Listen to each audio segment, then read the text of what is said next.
Feels like a bit of a breakthrough week last week. It's the 22nd, 3rd, 4th of August today. Last week, Friday 17th, we poured the concrete for the foundations, which took a little bit of working out with building control, with party wall surveyors, making sure that everyone's happy. Obviously pouring God knows how many cubic tons of concrete into the ground isn't something that we wanted to get wrong. So Monday morning, the hole had been dug completely, building control came out. A couple of questions around the drains, fine, got those addressed, got those answered, fed back to party wall surveyors, everyone's happy, everyone's signed off. This is classic construction, okay? You are going to have delays. We were hoping that Monday, building control would inspect, everything would be fine. We had concrete booked for Tuesday morning. They weren't happy. So we remedied that Tuesday, Wednesday, Thursday got sign off. Party wall surveyors as well were involved. And Friday had the concrete poured, fantastic. Saturday, we have our bricklayers turning up, starting to build the brick wall. Bit of a challenge there, squeaky bum. We've got some bespoke windows and doors fitted. So as you look at the back of the house, as you're looking at me, I'm stood in the extension. We've got a wraparound kitchen like this. So kitchen units, sink under a window on this side, double doors this side. The whole span, the window is 2,118 millimeters and the door something like 1,675 millimeters. So it's like 3.8 meters wide on a London Victorian terrace, which are not the biggest of properties, not the widest. So it was a little bit squeaky. Obviously we've got maybe 3.88 meters for the gap, but then we need 30 centimeters this side, we need 15 centimeters this side, we need a little bit of space for actually bringing that wall in. So there's a pillar and a column to rest steels on, all the rest of it. So that was a bit of a touch and go moment. We were pretty careful when we ordered it. It's been made to measure. So it was a little bit concerning at the time, but no, I'm thinking that everything's going to be okay there.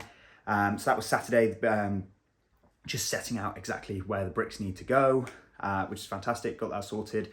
Sunday, obviously we've had a neighbour's complaint. There are no construction hours on a Sunday, not even for silently laying bricks. Not quite silent, but you know, there we are. So Sunday we got called off and had a visit from the council at 11 o'clock in the morning. Oops, sorry guys. Bricklayers weren't available on Monday. They had another job which they were finishing off. So they've come back yesterday, Tuesday, hopefully all finished for steel installation today, which I'll be finding out about later. This project has been such a crazy learning exercise. I mean, understanding how foundations being made up above drainage, party wall structures, the notice agreement, the award, all of that. Hey, you learn from doing, and this project is certainly one of those things.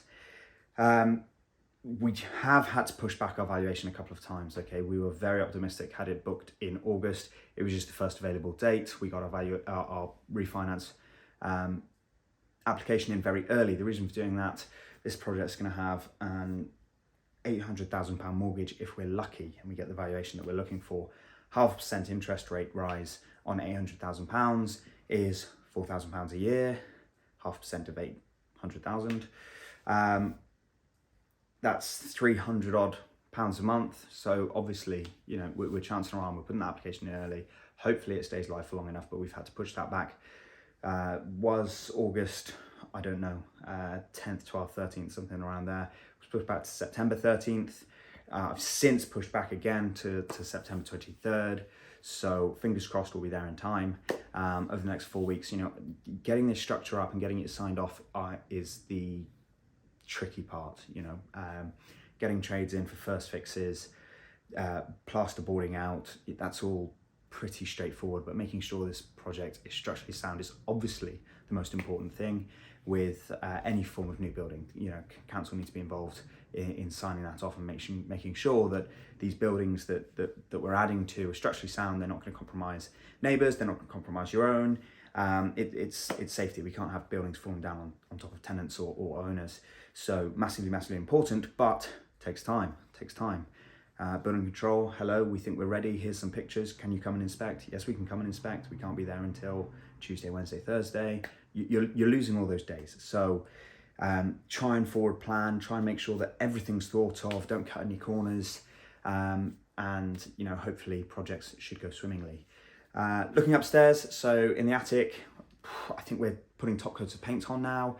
Doors are hung, architraves are hung. We put a pocket door in the smaller room in the loft because of building control. Again, our doorway needed to be more than 900 millimeters, more than 90 centimeters away from the top of the stair. That wasn't possible without putting our doorway on a diagonal to the stairwell. I'll show some pictures another time. Essentially what it means is that the doorway is in the middle of the wall going into the room, which isn't ideal. You've got a door swinging open, you've got lost space in behind the hinge of the door, between the door and the wall. We would much prefer be flush to the wall and open the door up against the wall, but that wasn't possible. So we've got a pocket door which slides into the wall, which means that the internal space of that room is going to be utilised and maximised to the absolute top that it can be. It's still space for a standard double bed. If the property were to go to sharers, Wandsworth Council allow up to 4 sharers without a HMO licence. We're not looking to do that. We are looking for single family lets. So this is most likely to be a nursery or a home office that complements the master suite that is in the main room. Coming downstairs to the first floor, the property, again, it's pretty much there from the bedrooms. We've got a bedroom at the front, bedroom in the middle, for top coats and final painting and decorating before the second fix comes in. So that's having lights fitted, having radiators fitted to the walls, switches put on. So that happens after the final coat of painting. At the back of the property, you'll remember that there is a bathroom, family bathroom, which is huge. We've sacrificed a small half bedroom, single bedroom cot room really, to make that bedroom, to make the what was quite a cozy bathroom that sat next to it, big open walk-in shower, freestanding bath, double sinks. So that's going to be really fantastic. We've not until now started tiling up that section. The reason for it was that we weren't exactly sure precisely where the steels would sit. Would they be below the floorboards and the joists, or would they be within the floor? We wanted to be careful because when you're installing those steels, if you've got tiles on the wall and there is just a tiny little bit of movement, it's fine if the plaster comes apart a tiny bit, and there's, and as that movement happens during the structural change, look, that's fine, but we didn't want tiles on the wall cracking under the pressure. So if there is any issues that arise from this, if there are any issues rather that arise from this, what we don't want is tiles splitting and causing damage, then having to take them off, retile. So we haven't tiled in there yet, but that's a couple of days. So we're only tiling to 120 centimeters up from the floor. Then we're painting. We've got full splashbacks either side of the shower for the walk-in shower. So that's all going to happen hopefully over the next week or so. So getting this extensions wall built and the structurals and the steels fitted, we can then support that structure, take the walls out from underneath, and really start cracking on. So over the next 2 to 4 weeks, things really should come together quite quickly, which I'm looking forward to. Hopefully for that valuation at the moment for September 23rd, but we shall see. I'll keep you posted, guys. Look forward to sharing the next one with you. Take care. Bye.